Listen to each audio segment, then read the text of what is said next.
اس parliament میں، parliament building کے اندر، اس کے حدود میں جو معزز اراکین ایوان کے ساتھ ناخوشگوار واقعہ پیش آیا تھا، میں شدید الفاظ میں اس کی مذمت کرتا ہوں۔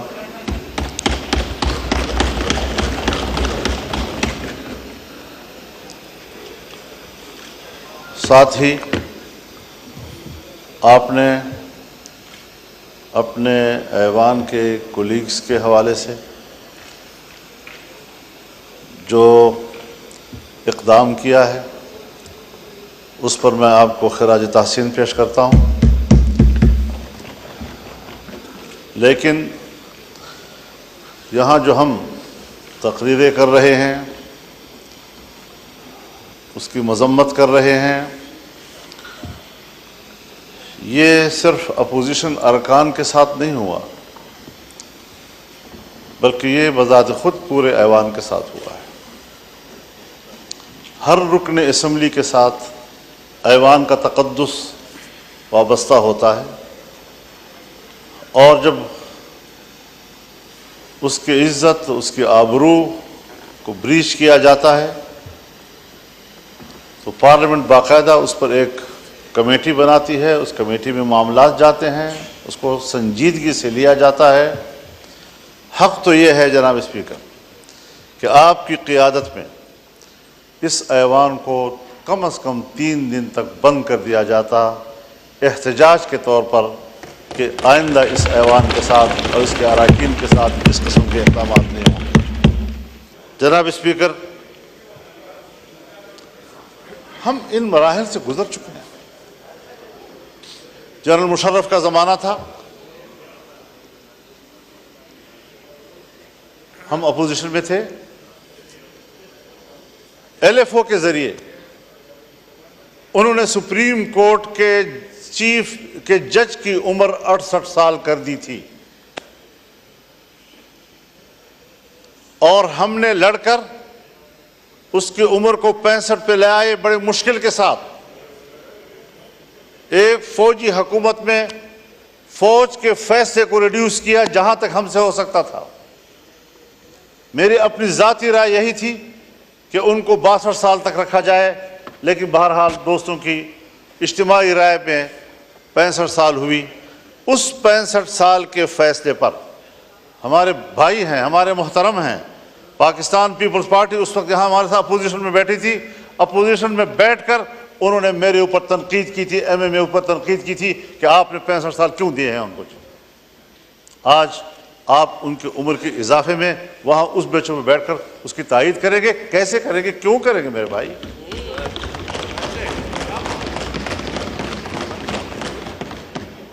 اصول ہوتا ہے، ہمیں کچھ اصولوں کی پیروی کی طرف جانا چاہیے۔ جناب اسپیکر، ہمیں تسلیم کر لینا چاہیے کہ ہمارا جو عدالتی نظام ہے وہ فرسودہ ہو چکا ہے۔ باتیں سچ ہوتی ہیں، کوئی کہتا نہیں ہے، اور اگر کہنی پڑ جاتی ہے تو ہمارے متھے لگ جاتی ہے۔ آج بھی حضرت جناب اسپیکر، ہماری عدالتیں لابیوں میں تقسیم ہو چکی ہیں، اور وہ باہمی طور پر عدلیہ نہیں بلکہ وہ ایک سیاسی گروہ بن چکے ہیں۔ کوئی ایک پارٹی کو سپورٹ کر رہا ہے تو کوئی دوسری پارٹی کو سپورٹ کر رہا ہے۔ میں کہتا ہوں چیف جسٹس میری مرضی کا ہو، آپ کہتے ہیں نہیں چیف جسٹس میری مرضی کا ہو۔ کیوں؟ یہاں پر بات کیوں آ گئی ہے؟ ہم نے اس ایوان نے کیا اس نظام میں اصلاحات کی طرف نہیں جانا؟ جناب اسپیکر، میں تجویز کروں گا، حکومت کے سامنے تجویز کروں گا، کیونکہ اول فرض ان کا بنتا ہے کہ جوڈیشل ریفارم لائے جائیں، اپوزیشن کے ساتھ بیٹھ کر لائے جائیں، اس پر کمیٹی بنائی جائے اور بتایا جائے کہ ہم عدالت کا نظام کیا ہونا چاہیے۔ آج 60,000 سے زیادہ مقدمات سپریم کورٹ میں پینڈنگ پڑے ہیں۔ ان لوگوں کا کیا قصور ہے جن کے مقدمات نسل در نسل چلتے رہتے ہیں؟ ایک نسل میں مقدمے کا فیصلہ نہیں ہوتا اور ہم پر ایمرجنسی لاگو ہوتی ہے۔ ہم نے آج ایک قانون پاس کرنا ہے، کل دوسرا قانون پاس کرنا ہے، سیاستدانوں کو یہ کرنا ہے، سیاستدانوں کو وہ کرنا ہے۔ اس چیز میں ہم لگے ہوئے ہیں۔ کیا یہ نہیں ہو سکتا کہ آئینی معاملات کے لیے ایک مستقل عدالت ہی بنا دی جائے تاکہ عام عدالتیں ہمارے وہ غریبوں کے معاملات کو طے کریں، عام آدمی کے معاملات کو طے کریں اور فیصلہ کریں کہ جلد از جلد انصاف مہیا کیا جائے۔ ہمارے ملک کے اندر انگریز کے دور کا وہ نظام عدل موجود ہے کہ جو صدیوں تک مقدمات چلتے ہیں اور طے نہیں ہو سکتے۔ آج بھی ہم اسی روش پہ چل رہے ہیں۔ ہمیں پاکستان بنانے کے بعد آج عدلیہ کے حوالے سے بھی انقلابی فیصلے کرنے ہوں گے تاکہ ہمارے غریب آدمی کو جلد از جلد انصاف مہیا ہو سکے۔ کیا کر رہے ہیں آپ لوگ؟ تو نظام کو تبدیل کرنا ہے، تبدیلی لانی ہے تو پھر صحیح معنوں میں تبدیلی لائے۔ میرے حق میں ہو وہ تبدیلی اور آپ کے حق میں ہو تو وہ تبدیلی نہیں، اس کو تبدیلی نہیں کہا جاتا۔ اپنے روش پر تبدیل کرنا پڑے گا، اپنے اعتماد کو بحال کرنا پڑے گا اور اس پارلیمنٹ کو سپریم بنانا ہوگا۔ پارلیمنٹ میں اگر پارلیمنٹ سپریم ہے تو ہر ممبر یہاں پر بات کر سکتا ہے۔ آپ کسٹوڈین ہیں، آپ نے صحیح کردار ادا کیا ہے، اور صرف ایوان کی بلڈنگ نہیں، لاجز بھی آپ کے انڈر ہیں، وہاں پر بھی پولیس کو جانے کی اجازت نہیں ہونی چاہیے آپ کی اجازت کے بغیر۔ تو یہ ساری وہ صورتحال ہے۔ وہ بھی مولانا صاحب آپ کو یاد ہے کہ ایک دفعہ جب ہوا تھا اس کے بعد سب نے مل کے ڈلوایا تھا کہ لاجز بھی پارلیمنٹ کا حصہ گنا جائے گا، تو وہاں بھی آپ صحیح کہہ رہے ہیں کہ وہاں بھی جانے کی اجازت نہیں ہونی چاہیے۔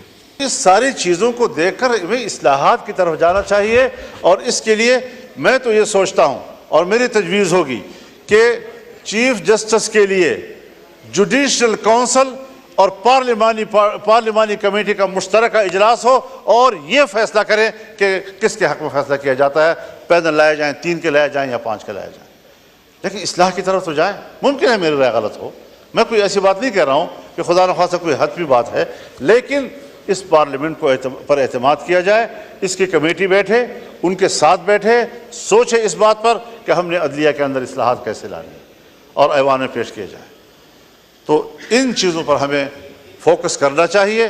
میری جماعت اس کے لیے سنجیدہ ہے اور شاید ہم اپنے وکلاء کے مشورے کے ساتھ اس حوالے سے کچھ تجاویز ایوان میں لائیں گے بھی اور کوشش کریں گے کہ ہم اس ملک کے اداروں کی اصلاحات کی طرف جائیں۔ ان کی تقرری کے لیے بھی ایک میکینزم ہونا چاہیے، عدالتی اصلاحات ہونے چاہیے، آئینی امور پر کون غور کرے گا، عام آدمی کے مقدمات پر کون غور کرے گا، 60,000 پینڈنگ کیسز جو ہے وہ کس طرح طے ہوں گے، یہ ساری چیزیں وہ ہے کہ ہمیں ان کی اصلاحات کی طرف بڑھنا ہوگا۔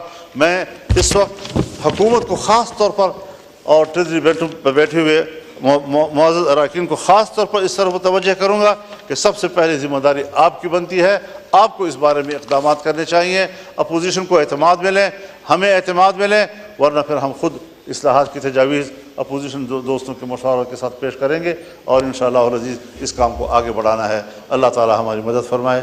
وآخر دعوانا الحمدللہ۔